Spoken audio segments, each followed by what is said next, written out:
Aimons, foutons, ce sont plaisirs, qu'il ne faut pas que l'on sépare, la jouissance et les désirs, sont ce que l'âme a de plus rare. D'un vie, d'un con et de deux cœurs, naît un accord plein de douceur, que les dévots blâment sans cause. Amaryllis, pensez-y bien, aimer sans foutre est peu de choses, mais foutre sans aimer, ce n'est rien. Poème de Jean de La Fontaine, aimons, foutons, ce sont plaisirs. Passager, Passagère, De demain, À hier, comme de nuit. comme de jour. sur les ondes. de Strasbourg.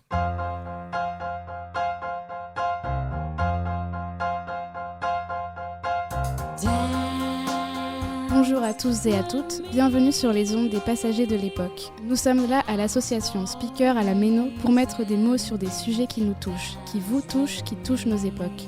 Des conversations autour d'un goûter sur des phénomènes ou des aspects de notre société qui nous traversent. Vous entendrez dans cet épisode Iris, Noé, Lucie et Anaïs pour vous parler amour et sexualité, aujourd'hui, hier et demain. Nous, ce qu'on voulait faire, du coup, c'était de partir de citations et d'extraits de phrases qu'il y a dans des films sur l'amour, notamment l'amour adolescent. Donc le premier amour, tout ça. C'est des phrases qu'on a notées et on comptait se les dire et réagir par rapport à ça pour commencer l'émission, le podcast. Je ne sais pas si Lucie, tu veux commencer parce que c'est toi qui as trouvé ces citations-là. Oui, alors il y en a plusieurs qui ont été trouvées dans le film Ma première fois, et qu'on peut trouver dès la bande-annonce. Donc voilà, il y a par exemple une relation sérieuse, ça doit aller quelque part. Et cette citation-là, j'avais envie qu'on puisse en parler parce qu'elle elle peut ouvrir à plein d'interprétations différentes. Et moi, personnellement, j'ai vraiment été baignée là-dedans. Et je voulais un peu savoir ce que vous en avez, les échos que vous en avez eus, si ça vous a parlé, etc. Moi, je trouve que déjà, le terme relation sérieuse, ça isole déjà, ça pose un mood, ça isole grave des autres choses. Par exemple, c'est quoi une relation sérieuse et c'est quoi une relation qui n'est pas sérieuse ? Du coup, je pense que ça pose le rapport de la fidélité, en fait, en réalité, quand on parle de relations sérieuses ou non. Parce que du coup, il y a vraiment ce truc où c'est complètement exclusif. Et du coup, tu dédies un bout de toi à quelqu'un. Et c'est vraiment où, ok, je m'abandonne à quelque chose. Alors que je pense finalement, si tu te permets d'aller voir ailleurs ou autre, là, on dira c'est une relation non sérieuse. Mais en réalité, ça se trouve, pas du tout. Et tu kiffes ton moment. Et ouais, du coup... Moi, je pense qu'il y a une question d'objectif. Une relation sérieuse, c'est une relation, du coup, comme tu disais, où tu poses des objectifs. Et les objectifs un peu basiques des relations sérieuses dans les modèles qu'on a eus, c'est justement avoir des enfants, mener un projet de vie, de famille, de construction de maison, tout ça et tout. Et aujourd'hui, même notre vision de la relation sérieuse, elle a un peu changé parce que tout le monde ne veut pas forcément des enfants, tout ça et tout. Enfin, je me suis perdue dans ce que je disais, mais... En fait, ce que je trouve super compliqué, c'est qu'aujourd'hui, on nous apprend, on nous oblige quelque part à nous dire l'amour, en fait, c'est ça. Voilà, c'est ça. T'as tes parents, t'as les parents de tes potes à côté, t'as tout le monde. L'amour, c'est un mec, une nana... vous vous aimez, vous faites des gosses. Enfin, il y a un truc très figé, très linéaire, très le prince charmant, cet amour fantastique et qui tombe même dans un sorte d'idéal parce qu'on se crée un idéal. Et c'est comment nous, quand on voit que ce truc-là, ce fantasme, parce qu'on crée du fantasme, comment ce fantasme-là, nous, on vit avec et comment on l'accepte qu'il n'existe pas et qu'il est peut-être pas comme on le pensait. Et du coup, comment on le retransmute en une chose beaucoup plus positive pour sa propre vie à soi. Mais c'est hyper dur parce que dans la réalité des choses, tu te rends compte que non, c'est pas comme je le pensais, c'est pas comme on m'a appris. Et qu'est-ce que toi, tu fais quand tu es devant ça ? Il y a beaucoup cette injonction qu'on doit trouver la personne avec qui on finira notre vie. Et en fait, je trouve que dans ce sens-là, on isole grave les relations d'amitié et les relations d'amour, alors que ça peut avoir besoin des mêmes efforts, je trouve. Et ce truc de, oui, il y a des amis, tu vas évoluer, vous n'allez pas évoluer pareil, et donc vous allez vous séparer à un moment donné, et tu vas avoir de nouveaux amis. Et pour moi, les relations amoureuses, c'est un peu la même chose. Genre, tu vas trouver une moitié, entre gros guillemets, avec qui tu vas faire un bout de chemin. Et en fait, peut-être, au bout d'un moment donné, tu vas trouver un autre amoureux. Et ça n'a pas moins de valeur que la relation de mariage qui dure toute la night, toute la vie, quoi. Ouais. Et par exemple, quand tu es ami avec quelqu'un et qu'au bout de 5 ans, vous prenez des chemins différents, on va pas dire que la relation n'est pas réussie. Alors que pour un couple, on entend souvent que ça n'a pas marché, ça n'a pas réussi. Alors que, voilà, du coup, pour moi, quand un couple a duré, par exemple, 5 ans, et où il y a eu de l'amour, il y a eu des choses qui ont été partagées, je ne considère pas comme un échec quand ça s'arrête.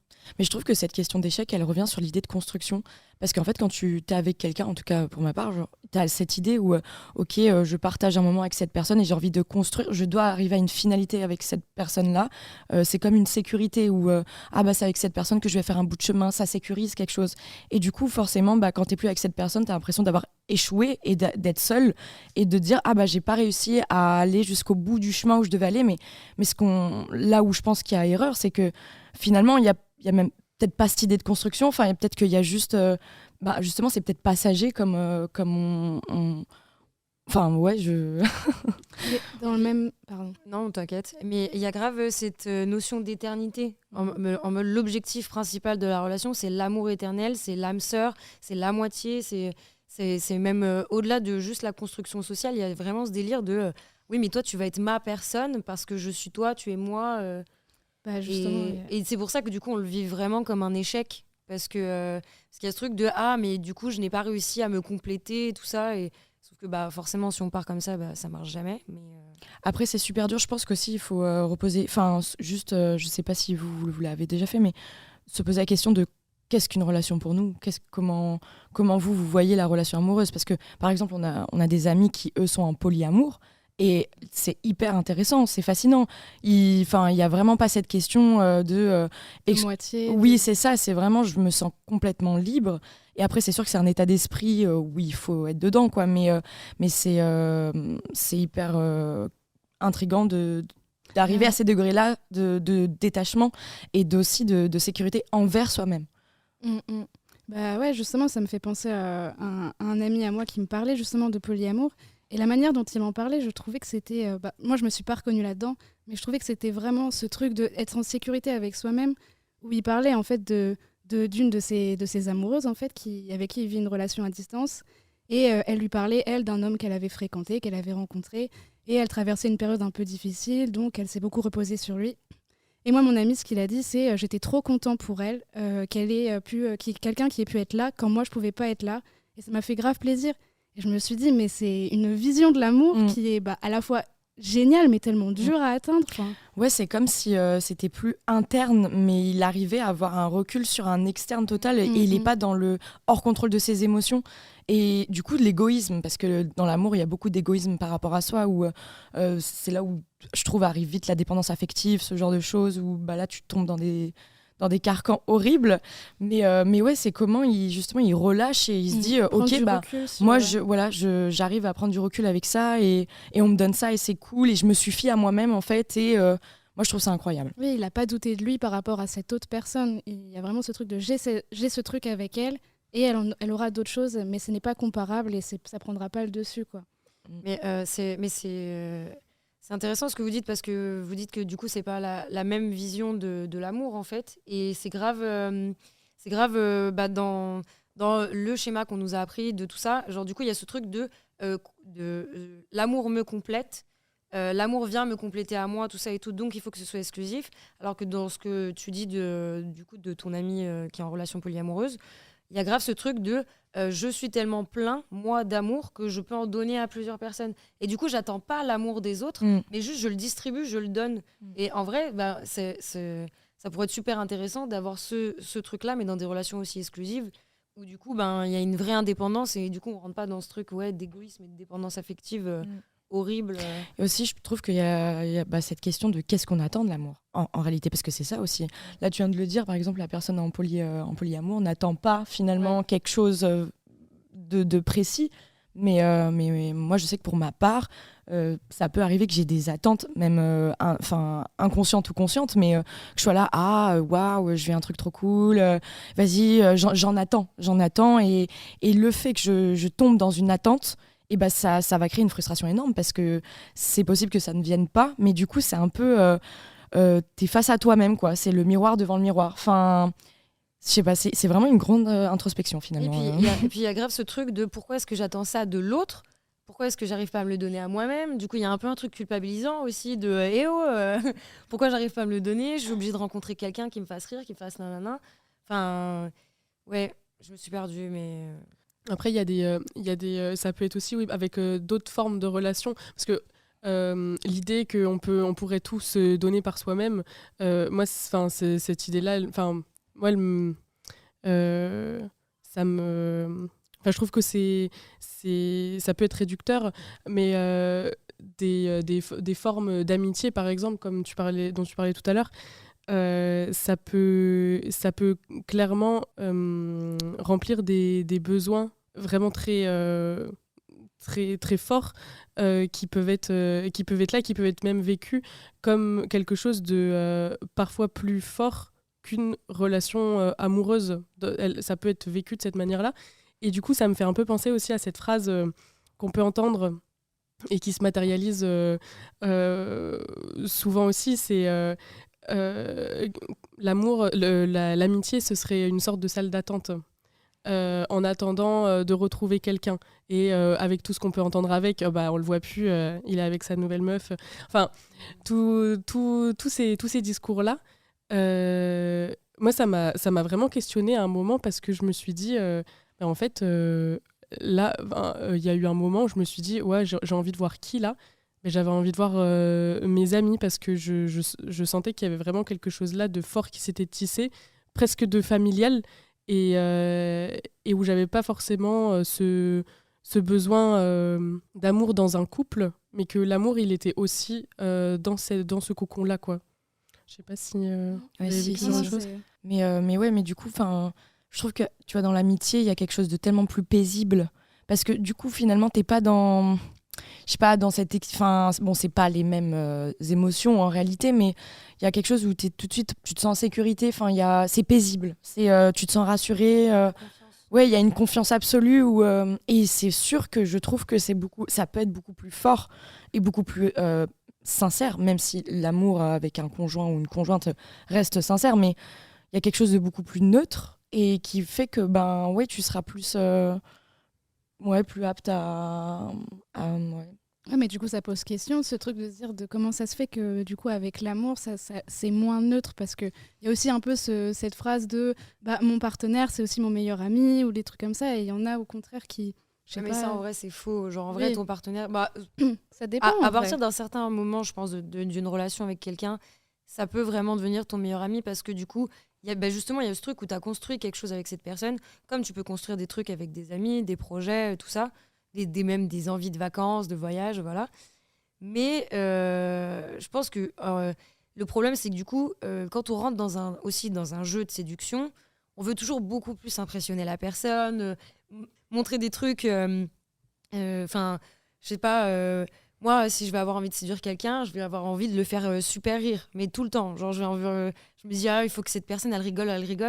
Comme ça, je sais pas, c'est gagné, tu vois. Alors qu'en vrai, y a plein de moments dans la vie où je suis pas du tout drôle. Je suis triste et tout, normal, tu vois. Et du coup, il y a ce truc-là où, vu que tu montres pas totalement qui tu es au début, tu peux pas faire totalement confiance à la personne parce que tu sais que la personne en face, elle fait la même chose. Genre, c'est pas pour rien si il est tout le temps bien sapé et tout. Enfin, tu vois, genre, tu sais qu'il est pas comme ça tout le temps. Alors que quand t'es avec tes amis, mais t'en as rien à foutre, en fait, de à quoi tu ressembles, de comment t'es et tout ça. Parce que ces phases-là de confiance, elles ont déjà été gagnées. Et du coup, tu sais que t'es vraiment dans un truc hyper sincère et c'est ça qui est apaisant. Parce qu'il n'y a pas cette remise en question permanente de est-ce que je suis assez bien ? Est-ce que cette personne s'intéresse vraiment à moi pour qui je suis ? Parce que ça a déjà été acté. Du coup, voilà. Ouais, mais tu vois, il y a même un délire de séduction physique complet avec la personne. Parce que avec ton ami et tout, tu vas pas essayer de la séduire physiquement, tu vois. Du coup, il y a ce truc où t'es en panique tout le temps en mode putain, j'espère que mes cheveux sont bien. Tu vois, et t'es là en mode. Et même, c'est con, mais être vraiment démaquillé par exemple devant la personne. Tu vois, c'est là aussi, il y a un autre rapport qui se pose où tu es là, ok, il est vraiment face à moi. Enfin, il y a toutes ces questions que... Enfin, il y a tout ça qui...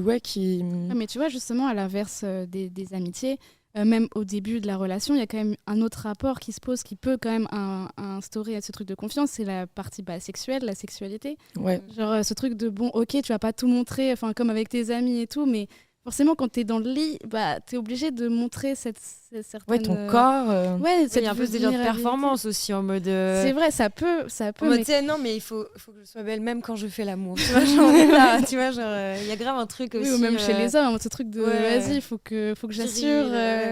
Alors que, bien au contraire, je pense qu'il y a même justement ce truc où des fois, la face que toi tu vas montrer avec, je sais pas moi, ton plan cul ou ton mec en devenir ou ta meuf en devenir, ce truc de, en fait, on a partagé un moment hyper vulnérable, hyper fragile et tout, et tu sais que cette facette-là, tes amis ne la verront jamais et ses amis ne la verront jamais, quoi. C'est un truc que tu partages avec lui et que... Oui.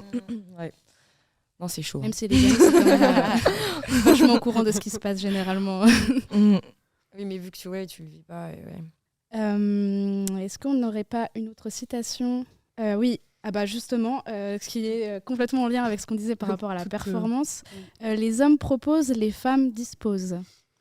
Horrible. C'est horrible. J'avoue que... Mais en fait, ça, je l'ai pas trouvé dans un film. Je l'ai entendu dans la vraie vie et je pensais que c'était du second degré au premier abord. C'était dans un cours de salsa. Et le prof nous a dit, attention, voilà, les hommes proposent, les femmes disposent. Et je me suis dit, mais qu'est-ce qu'il veut dire par là ? Et en fait, il a expliqué le mouvement à faire aux hommes et pas aux femmes en disant qu'il de toute façon, fallait qu'elles suivent. Et ça m'a un peu marquée. Et après, j'y ai repensé et je me suis dit, ça a un peu cette même saveur que quand on dit les hommes désirent et les femmes désirent être désirées. Clairement, ce qu'on disait tout à l'heure, il faut être belle même quand on fait l'amour. Enfin, voilà, j'ai l'impression qu'il y a toujours ce truc un peu ancré de schéma où le premier pas, alors ça peut être un premier pas, mais c'est un premier pas un peu décalé pour que ce soit quand même l'autre qui arrive. Alors, je sais pas si vous voulez ça ce que je vienne veux de dire. l'homme tout le temps en permanence. Après, bon, là, on parle de relations purement hétérosexuelles, mais que il faut que ça vienne tout le temps de l'homme. C'est l'homme qui décide, c'est l'homme qui fait tout ça, et la femme suit, se laisse faire. Mais ça, c'est même grave dans le cadre du premier bisou avec quelqu'un, tu vois, genre le moment où on se plaît, on le sait, mais on s'est pas encore embrassé, il y a pas encore eu ce pas-là. Et c'est souvent le mec qui va faire le pas en premier vers la nénette, par exemple. Il y a souvent ce truc où j'ai l'impression que... moi, en tout cas, bon, je ne suis pas un homme, mais j'ai des amis hommes qui m'ont déjà dit moi, je préfère quand c'est une fille qui fait le premier pas et tout, parce que ça arrive jamais et tout ça. Et je trouve que ça va avec un peu cette idée dans cette phrase de... c'est toujours aux hommes de mener la danse, de guider le truc, et aux âmes... et aux femmes de se mettre à disposition, du coup. Ouais, et puis en plus, c'est un peu un côté... on rentre dans un autre sujet, mais où ça peut être un peu problématique que ce soit les hommes qui fassent toujours le premier pas. Enfin, il y a vraiment aussi ce truc de... Ça nous conditionne tous, mais dans un mood où... en fait, des fois, tu te poses même pas les bonnes questions, puisque c'est l'homme qui doit faire le premier pas, de toute façon. Puis, en tant que femme, c'est là en mode... Ouais, comme si tu devais suivre. Ouais, c'est ça. Comme si tu devais te laisser porter. Et encore aujourd'hui, on en fait les frais, même dans des situations où on s'en rend même pas compte. Enfin, là, je viens de penser, hier soir, j'ai eu cette sensation, tu vois, de suivre le conjoint, où c'est moi qui le suivais, tu vois. Enfin, c'était moi qui étais en position je suis un peu affolée. Enfin, tu vois, et ça me fait chier. Enfin, tu vois, il y a grave une notion de sacrifice en fait de la femme. C'est... Déjà dans la société, de la femme qui s'occupe des enfants, qui sacrifie parfois sa carrière pour que ça se passe bien à la maison, pour que la personne qu'elle aime puisse elle faire ce qu'il veut, voilà. Et ouais, c'est terrible qu'il y ait aussi cette notion de sacrifice et de ce déséquilibre dans les relations amoureuses où c'est censé être un échange, un partage fabuleux, universel, tout le monde au même stade. Et en fait, Moi, je pense qu'il faut désacraliser en fait cette idée de relation comme si c'était indispensable à ta vie, indispensable à ton accomplissement, indispensable à tout. Bah non, bah faut désacraliser. Tu peux très bien vivre une vie complètement, je sais pas, remplie de joie et de bonheur, sans avoir à partager cet amour qu'on t'a fait croire depuis petite qu'il existait ou je ne sais quoi. Enfin, vraiment, faut qu'on repositionne, je pense, pas les attentes, mais les engagements, en fait, les priorités. Et puis cet amour-là, il peut se puiser dans l'amitié, il peut se puiser complètement différemment. Mais c'est dur. En réalité, c'est dur.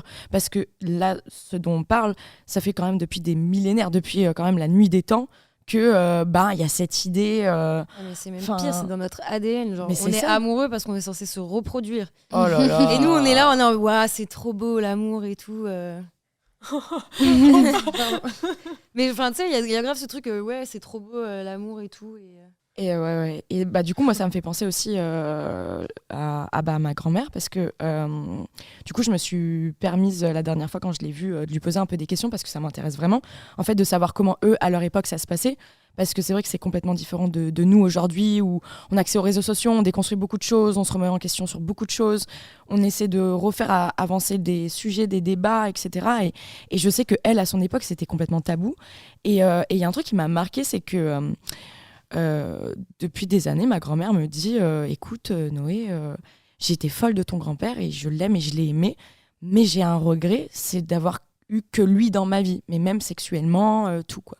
Et je suis là, mais putain, mais c'est fou que tu me dises ça. Et elle me dit, mais moi, je veux que tu vives. Vis, ne te pose pas de questions, ne te prends pas la tête, fonce, fais ce que tu as à faire, vis ce que tu as à vivre et puis kiffe, quoi. Et je trouve ça incroyable parce que du coup, ma grand-mère est née en 45. L'histoire d'amour avec mon grand-père, en gros, elle a pris émancipation en 60-70. Et c'est dingue. Le fait que... les femmes, elles m'expliquaient qu'elles se sentaient pas libres et que lui pouvait se permettre d'aller voir ailleurs, de draguer, etc. Mais il était dans une possessivité qui faisait que ma grand-mère était complètement... elle pouvait pas, si elle désirait à un moment donné aller voir ailleurs, c'était impossible pour elle.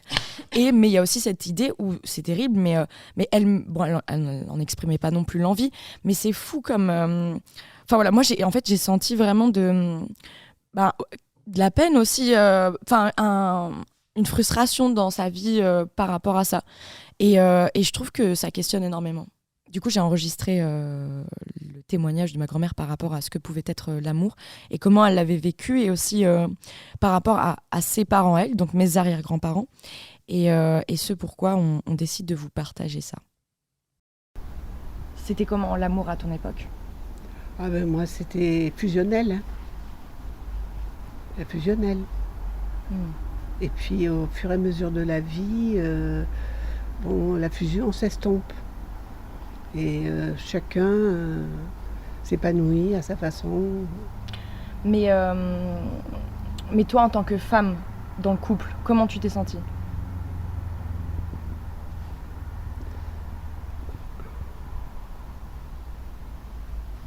Au début, non.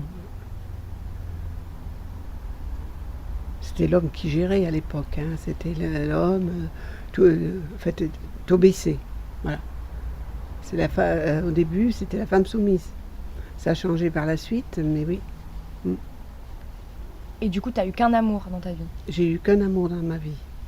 Et t'aurais aimé... Je le regrette un peu, oui. Pourquoi ? Parce que tu peux connaître autre chose que quand t'as qu'un seul homme, tu connais pas grand-chose en fait. Donc si t'aurais été plus une femme libre, t'aurais aimé aller voir ailleurs oui, mais j'ai eu des occasions, mais par rapport à ce qu'on m'avait inculqué, j'ai toujours mis une barrière. Parce qu'on t'avait inculqué quoi la fidélité. Et puis, la femme devait être fidèle ? Oui, et puis en plus, moi j'ai été élevée dans la chrétienté, donc ce qui n'a pas arrangé les choses, qui a renforcé, voilà. On ne devait pas tromper son mari, on devait être fidèle jusqu'à la mort.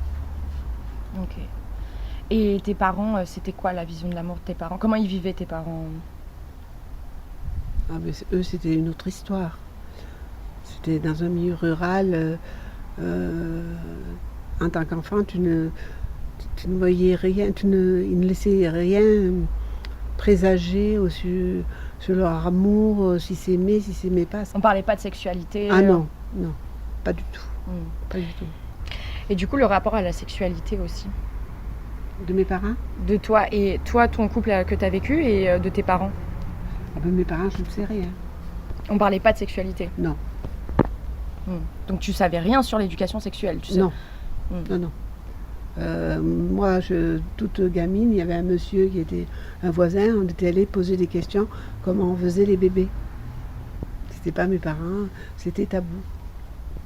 Tu faisais, quand j'ai eu mes règles, personne ne m'en avait parlé, voilà. On parlait même pas des règles. Non, c'était tabou. Et toi, du coup, plutôt ton couple dans les années 60-70, comment... Ben, moi, mon couple, j'aimais beaucoup ton grand-père, donc je me posais pas de questions à l'époque. C'est au fur et à mesure de la vie, j'ai avancé dans la vie. Après j'ai aspiré à d'autres choses. Voilà. Ok, merci.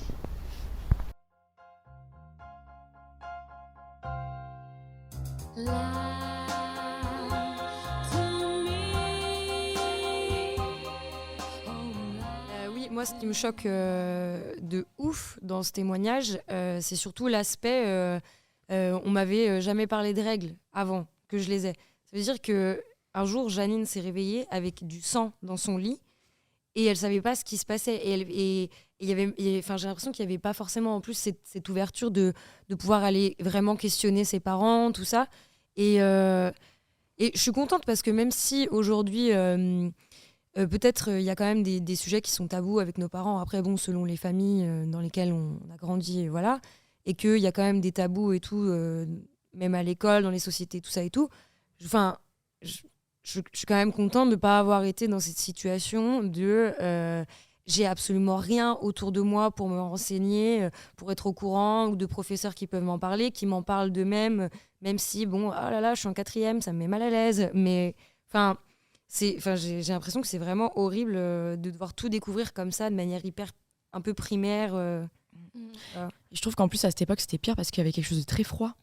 Où même quand tu avais tes règles et que tu découvrais que tu voulais en parler, on coupait court, quoi. C'était vraiment parce que la religion aussi régissait à cette époque. Elle le dit. Moi, je viens d'une famille de chrétiens et c'était vraiment l'idée de la religion où faut pas parler de ça. La sexualité, c'est tabou, c'est péché. Alors que, mais c'est fou à quel point ça prenait toutes les consciences et que, ils étaient à l'opposé de je pense, la sincérité la plus vraie dans ce que peut être la condition humaine, et notamment le fait d'avoir ses règles et que c'est pas mauvais, le fait de parler de sexualité, le fait de... Du plaisir de la sexualité aussi, parce que le plaisir de la sexualité, c'est un peu considéré comme un péché dans la plupart des religions, de non, tu as des relations sexuelles dans le but d'avoir des enfants, dans le but de fonder une famille, donc de faire prospérer ta société, ton espèce, tout ça. Mais par contre, le plaisir, tout ça, sous toutes ses formes, c'est pas bien, c'est pas bon. Puis même, la femme est quand même remise à des conditions. Je veux ça, dire, c'est l'objet de désir. Tu vois. Il y a un peu ce truc de, en partant de la femme et de ce truc de pas parler de plaisir, genre c'est un truc tout con, mais généralement dans l'éducation sexuelle, c'est peut-être le cas de plus en plus maintenant, mais on nommait grave ce que c'est le clitoris par exemple, qui est genre justement un organe juste pour ça. Il y a vraiment tout, on nommait ce truc de, oui, quand on parle de l'appareil génital de la femme, il y a tout ce qui est vraiment, qui sert à ça, qui sert à ci, et le reste, le côté un peu luxe. Oui, mais par exemple, ça me fait grave penser à une série documentaire dont on pourra reparler à la fin, en vous mettant quelques rêves qui nous ont permis de réfléchir aussi par rapport à tout ça. Dans un des documentaires, il y a une gynécologue qui dit que savoir où est le clitoris, c'est une question de savoir, et savoir où est son propre clitoris, c'est une question de pouvoir. Et c'est vrai qu'en fait, ça montre de manière assez puissante, je trouve, l'enjeu de le représenter sur un manuel de SVT, par exemple. En 4e, quand on fait l'éducation sexuelle, est-ce qu'on parle de la reproduction et des IST, ou est-ce qu'on parle aussi d'autres choses et de tout ce qu'il peut avoir autour de ça? Ce n'est pas juste attraper des maladies et être enceinte. Je l'ai vraiment pris comme un choc, un peu, cette phrase. Il y a de quoi aussi. Et puis je trouve que... Ouais. Pardon, non, vas-y. Je trouve qu'il y a quelque chose d'un peu... Enfin, moi, en tout cas, je sais que je l'ai souvent ressenti comme ça. Même quand des copines à moi m'en parlent ou quoi, un truc un peu culpabilisant dans l'éducation sexuelle. Enfin, il y a vraiment une phrase qui m'avait choquée, ce truc de ouais, c'est pas en s'asseyant sur la cuvette qu'on tombe enceinte ou un truc comme ça. Enfin, il y a vraiment un truc à insister sur c'est votre responsabilité et voilà, enfin, il n'y a pas d'excuse. Là, on appuie vraiment le truc dessus. Et du coup, moi, je sais que ça me marque et il y a vraiment un truc où ça te conditionne après.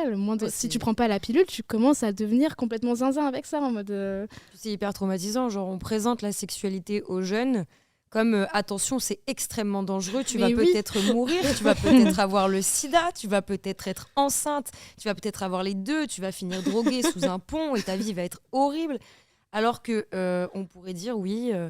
Un jour, peut-être, tu vas ressentir de l'amour pour quelqu'un aussi, physique, et tu vas avoir envie de le toucher. Parce que même, je trouve qu'aujourd'hui, on parle beaucoup de consentement.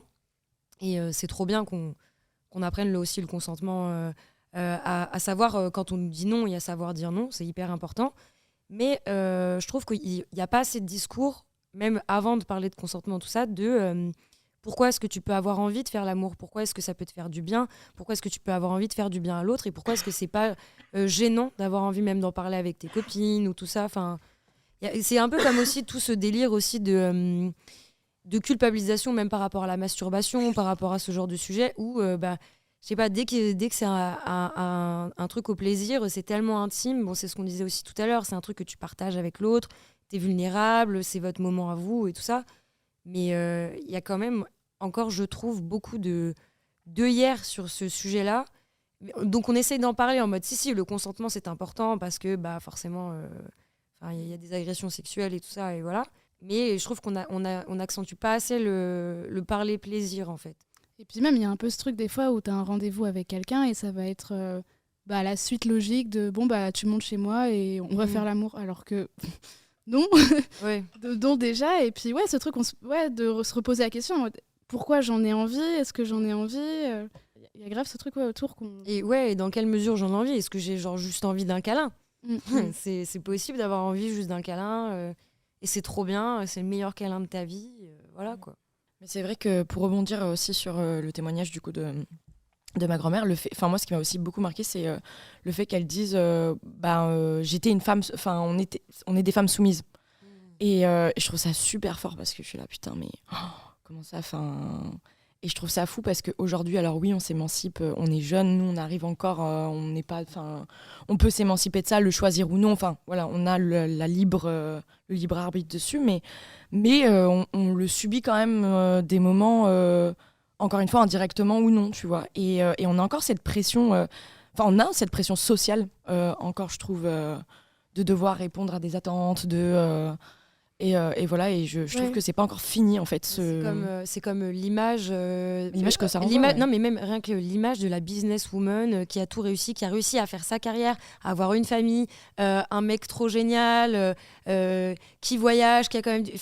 Des trucs où, tu vois, si on imagine le businessman, c'est juste un mec qui a une carrière professionnelle trop bien, et sa famille, on s'en fout. Alors que dès que t'es une femme, et tout l'aspect famille, tout ça, relation.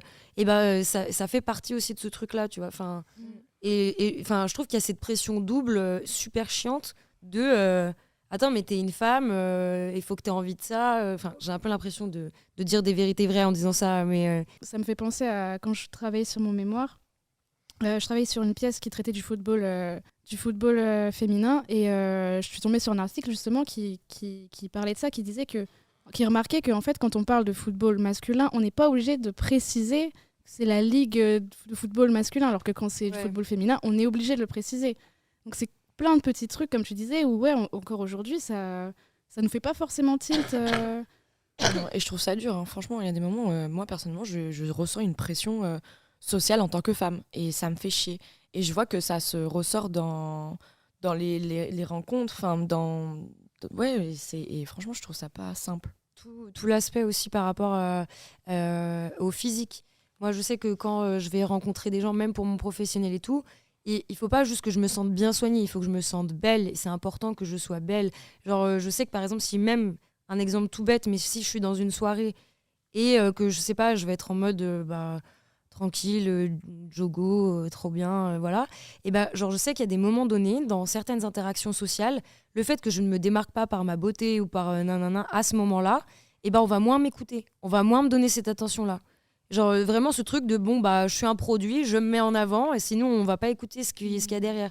Et ça c'est un truc que malheureusement on est obligé d'utiliser tous les jours et où c'est chiant, mais enfin moi je le ressens beaucoup, ce truc de il faut que tu marchandes un peu ton corps. Ouais, jouer avec ces normes-là. Alors du coup, on peut en jouer, donc on n'est pas, on a un pouvoir là-dessus, du fait qu'on s'en rend compte. Mais ça me fait aussi penser à une pote qui me disait l'autre fois qu'elle s'était coupé les cheveux parce qu'elle en avait, en fait, elle avait des très très beaux cheveux longs, très bouclés, et en fait. On lui disait souvent ouais tes cheveux ils sont super beaux, t'es super jolie, tout ça, et en fait à un moment elle s'est dit j'ai l'impression que qu'on on ne juge mon apparence et du coup moi-même par mes cheveux, et du coup elle s'est coupé les cheveux, et il y a un gars dans la ville où elle est née qui lui a dit ah mais ton copain il t'aime encore. Et alors c'est extrême, enfin on n'entend pas ça à tous les coins de rue, mais c'est un peu chaud, c'est en fait c'est cette idée là qui n'est quand même pas extrême dans les têtes de chacun et de chacune, mais ça rejoint complètement ce que tu disais tout à l'heure. On a un certain pouvoir qui peut aussi nous desservir avec ce jeu autour de l'apparence. Mais en plus, du coup, je me retrouve grave dans ton ami parce que moi, c'est la même chose et je me suis rasé les cheveux. Et il y a beaucoup ce truc que j'ai entendu de pour une femme, ça te va super bien. Genre vraiment ce truc de. Alors que je me suis jamais sentie aussi féminine que quand j'ai rasé mes cheveux. Mais il y a vraiment ce truc de ouais, ou des réactions. Moi, j'ai pas de copain ou quoi, du coup, mais. Je sais que même plein de meufs sur les réseaux sociaux en parlent, ce truc de demander l'autorisation en mode mais t'en as parlé à ton mec ou des trucs. Wesh. Ouais, cette peur de si je change physiquement, est-ce que tu vas continuer de m'aimer, comme si l'amour c'était que un attrait physique. Ouais, j'espère que quand t'es avec quelqu'un, c'est pas juste pour son physique, sinon c'est nul. Ça va peut-être pas aller trop loin du coup. Ça va peut-être pas être très sérieux. Non, finalement. Ouais, finalement. Je pense qu'on a fait un peu le tour de notre sujet d'aujourd'hui. Je sais pas si vous avez quelque chose à rajouter. Moi, franchement, en ce moment, j'ai grave la musique de Joe Dassin dans la tête. Et du coup, ça peut partir sur un « Et si tu n'existais pas, dis-moi pourquoi j'existerais dans un monde sans toi, jamais. Merci beaucoup. On aimerait vraiment finir sur quelques petites recommandations à écouter qui parlent un peu de tout ce qu'on a parlé aujourd'hui. Et Lucie a quelques références à nous partager. Alors, nous avons par exemple le podcast qui s'appelle Le cœur sur la table de Victoire Tuaillon. Vous la connaissez peut-être pour son autre podcast qui s'appelle Les couilles sur la table. Elle a sorti un livre aussi de ce podcast. Très très intéressant et qui mêle un peu des témoignages et aussi des personnes qui travaillent sur ces sujets-là. Donc voilà, croisement très intéressant. Sinon, nous avons aussi la série Les principes du plaisir qui est sur Netflix et qui est en 3 épisodes et qui parle un peu d'éducation sexuelle par le prisme du plaisir notamment. Voilà. Tu avais pensé à autre chose ? Il y a la série Sex Education aussi sur Netflix que j'ai trouvé qui était super bien. Oui. Parce que vraiment, pour le coup, je trouve que c'est vraiment bien parler de sexualité aux jeunes, un peu par des jeunes, en plus sur un format de série, tu t'accroches aux personnages et tout. Et ça soulève quand même pas mal de sujets assez important et cool à parler. Donc, Ouais, moi j'avais aussi la chaîne YouTube de Benjamin Never, qui fait des formats qui s'appellent notamment Entre mecs ou Tartine de vie, qui sont complètement des débats sur comment se déconstruire en tant qu'homme et femme, et en tant que les deux en même temps et ensemble. Et sinon, un podcast qui est un peu plus axé sur la sexualité, mais pareil, toujours dans ce truc de décomplexer, de parler de tout en fait, et même de choses qui nous entourent comme la pornographie. Ils invitent régulièrement des gens qui s'appellent... Donc le podcast s'appelle Sexe Oral, c'est un podcast québécois et qui est vraiment hyper intéressant. Donc c'est sur YouTube. Merci beaucoup. Voilà, merci. Merci de nous avoir écoutés. Et c'était les passagers de l'époque. Nous revenons vite pour un nouveau voyage au travers de cette drôle d'époque.